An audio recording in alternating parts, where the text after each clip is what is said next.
Mummy त्यो कुन चाहिँ प्लान्ट हो? यो मनी प्लान्ट हो। त्यत्रो ठुलो कसरी गर्नुभयो? यो मनी प्लान्ट त खै के भएको यस्तो लामो लामो कसरी अड्काउनु भएको छ यो?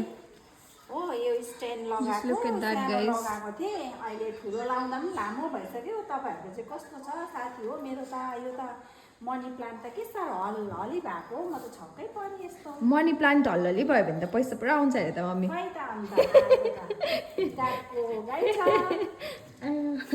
मनी प्लान्ट गरेर चाहिँ खै। ऊ त्यो साइडको स्नेक प्लान्ट थियो। दुईटा स्नेक प्लान्ट हो? सानो खालके Look at that. Snake plant पनि 2-3 कति किसिमको हुन्छ नि। बट आई एम इन यो मनी प्लान्ट देखेर चाहिँ इट्स अमेजिङ। दामी यही जग्गाको लागि बनाउनु भएको होइन तपाईँले?